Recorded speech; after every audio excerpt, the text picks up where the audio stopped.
ఓం శ్రీ గురుభ్యో నమ. శ్రీ ఆదిత్యాది నవగ్రహ దేవతాభ్యో నమ. ఓం గం గణపతయే నమ. ఓం ఐం సరస్వత్యే నమ. ఈ ప్రేక్షకులందరికీ శ్రీ విశ్వవసునామ సంవత్సర శుభాకాంక్షలు. ఇప్పుడు మనం ఉగాది పంచాంగ శ్రవణంలో భాగంగా ఈ సంవత్సరం ఎలా ఉండబోతుంది, ఎటువంటి శుభ ఫలితాలు ఉన్నాయి, ఎటువంటి అశుభ ఫలితాలు ఉన్నాయి, ఎటువంటి మంచి రోజులు రాబోతున్నాయి, ఎటువంటి మంచి క్షణాలు రాబోతున్నాయి, ఎటువంటి మేలు జరగబోతుంది అనే విషయాల గురించి, అలాగే ఎటువంటి విషయాల్లో మనం జాగ్రత్త తీసుకోవాలి అనే విషయాల గురించి మనం చర్చించుకుందాం. ముందుగా మేషరాశి వారికి ఏ విధంగా ఉందో మనం చూద్దాం. మేషరాశి వారికి చూసినట్లయితే గ్రహ సంచారం పరంగా ఇందనక చెప్పుకున్నట్లుగా మనకి శని భగవానుడు కుంభంలో ఉన్నాడు ఏప్రిల్ 30 వరకు, తర్వాత మీనంలోకి రావటం జరుగుతుంది. కాబట్టి మేషరాశి వారికి ఏళ్ళనాటి శని ఏప్రిల్ 30 నుంచి ప్రారంభం అవుతుంది. అలాగే మే 18వ తేదీ వ్యయంలో ఉన్నటువంటి రాహువు కుంభంలోకి రావటం జరుగుతుంది. కాబట్టి ఏకాదశ స్థానంలో రాహు సంచారం అనేది ప్రారంభమవుతుంది. ఎప్పుడు? మే 18వ తేదీ. అలాగే ద్వితీయంలో ఉన్నటువంటి గురువు తృతీయంలోకి వెళ్తారు. ద్వితీయంలో ఉన్నంత వరకు గురువు చాలా అనుకూలంగా ఉంటాడు. తృతీయంలోకి వెళ్ళటం వల్ల, మిథునంలోకి వెళ్ళటం వల్ల కొద్దిగా చిన్న చిన్న ఇబ్బందులు ఉంటాయి. అలాగే కేతువు పంచమస్థానంలో ఉంటాడు, శుభగ్రహంగా మనకి మంచి ఫలితాలను ఇస్తారు. ఈ విధంగా ఉన్నటువంటి గ్రహ సంచారం ఆధారంగా చేసుకొని వివిధ వృత్తుల వారికి ఏ విధంగా ఉంది అన్నప్పుడు, ముందుగా శని భగవానుడు ఏలినాటి శని ప్రభావంలోకి రావటం వల్ల కొద్దిగా అనవసరమైన ఖర్చులు పెరిగేదానికి అవకాశం ఎక్కువగా ఉంది. కొద్దిగా ఆరోగ్య సమస్యలతో బాధపడుతున్న వారు కొద్దిగా తగు జాగ్రత్తలు తీసుకుంటూ ఉంటే మంచిది.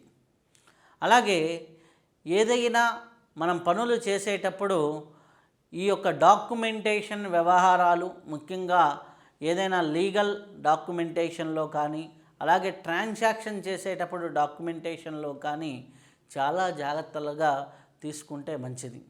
అలాగే ముఖ్యంగా రాహు ఏకాదశంలో రావటం వల్ల వీరికి సర్వ శుభాలు కలిగేదానికి కూడా అవకాశం ఎక్కువగా ఉంది. గృహయోగాలు, ధనలాభాలు ఇటువంటివన్నీ కూడా బాగానే కలుగుతాయి. అలాగే గురువు భగవానుడు తృతీయ సంచారం వల్ల కొన్ని ఇబ్బందులు అయితే కనిపిస్తూ ఉన్నాయి. కానీ ఓవరాల్గా చూసుకుంటే 100లో 70% మేషరాశి వారికి శుభ ఫలితాలే కనిపిస్తూ ఉన్నాయి. కాబట్టి భయపడాల్సిందేమీ లేదు. అయితే ముఖ్యంగా వీళ్ళలో ఒక్కొక్క కేటగిరీగా ఎలా ఉంది అని చూసుకున్నప్పుడు, ముందుగా ఉద్యోగస్తులకి ఏ విధంగా ఉందో తెలుసుకుందాం.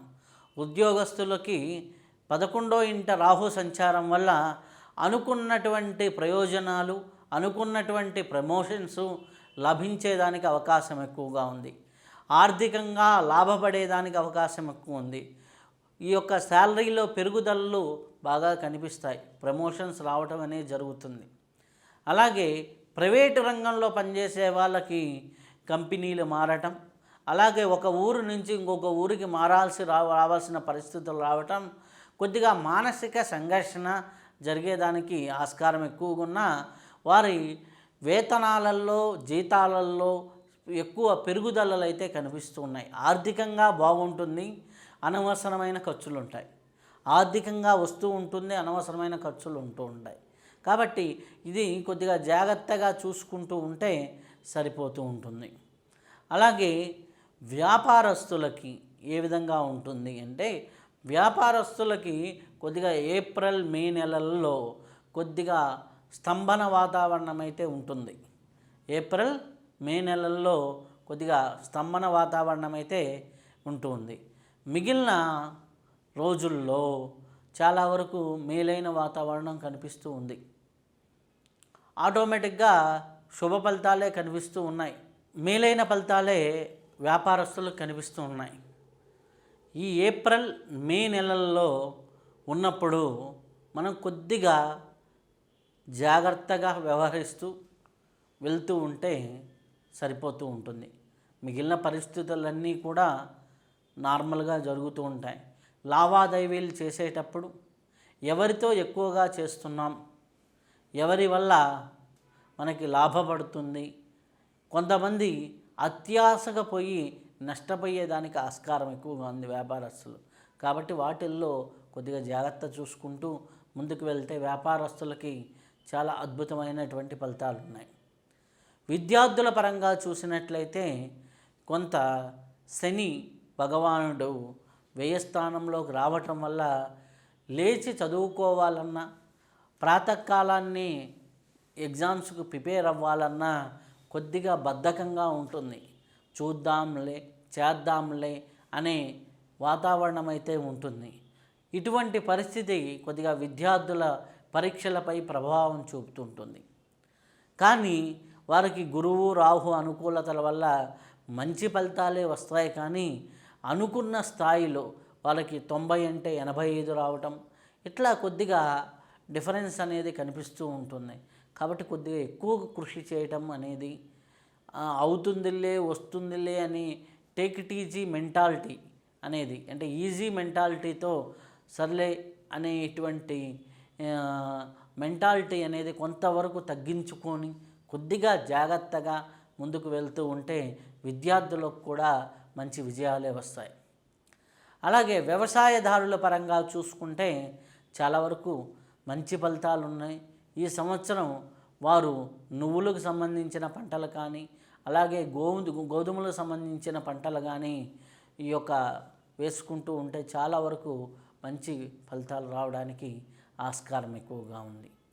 అలాగే ఈ యొక్క దీంట్లో ఈ యొక్క మేషరాశిలో ఉన్నటువంటి స్త్రీలకు ఏ విధంగా ఉంది అన్నప్పుడు, స్త్రీల పరంగా మనం చూసినట్లయితే మనకి ఈ యొక్క మేషరాశిలో కొద్దిగా ఆరోగ్యపరమైనటువంటి జాగ్రత్తలు, మానసికంగా ఆందోళన ఎక్కువగా ఉంటుంది. ఆ విషయాల్లో కొద్దిగా జాగ్రత్త తీసుకుంటూ పుణ్యక్షేత్రాల్లో దర్శనం చేసుకుంటూ ముందుకు వెళ్తూ ఉంటే చాలా మంచి ఫలితాలు ఉంటాయి.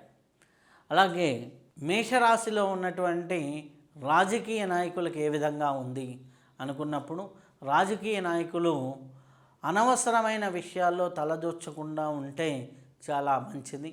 లేదు అంటే అనవసరంగా మీడియాలకు ఎక్కేసి ఇబ్బందులు పడేదానికి ఆస్కారం ఎక్కువగా ఉంది. ముఖ్యంగా మే నెల చాలా జాగ్రత్తగా ఉండాలి. ఆ మాసంలో కొద్దిగా జాగ్రత్తగా వ్యవహరిస్తే చాలా బాగుంటుంది. ఆ తదుపరి కొన్ని ప్రయోజనాలు అయితే వీరికి ఉన్నాయి. కాబట్టి ఆ విధంగా రాజకీయ నాయకులు కూడా జాగ్రత్త తీసుకుంటూ ఉంటే చాలా శుభ ఫలితాలు ఉంటాయి.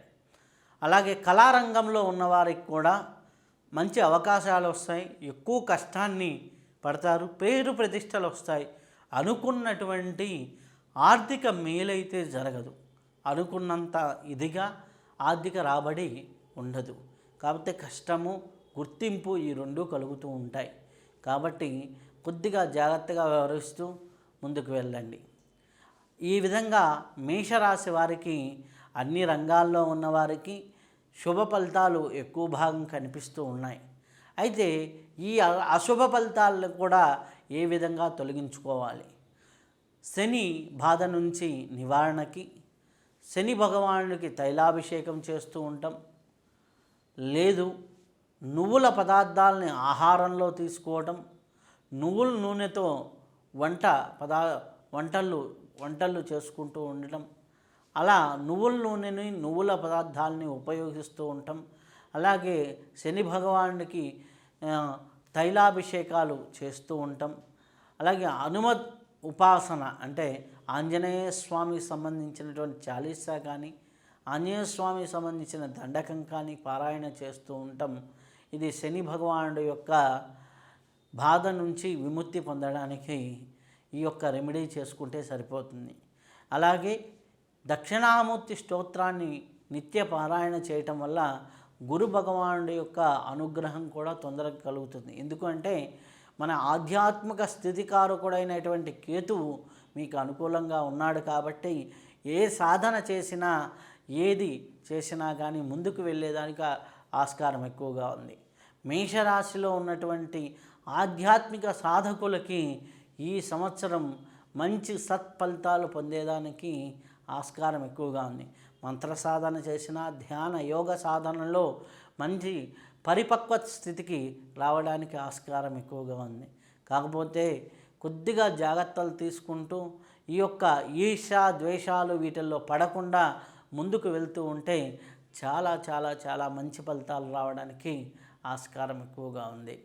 పైన చెప్పినటువంటి రెమెడీల్ని మీరు ఫాలో అవుతూ ఈ యొక్క సమాచారం మీకు నచ్చినట్లయితే షేర్ చేస్తూ, సబ్స్క్రైబ్ చేస్తూ మీరు ఆనందంగా ఉండి 10 మందిని ఆనందంగా ఉంచండి.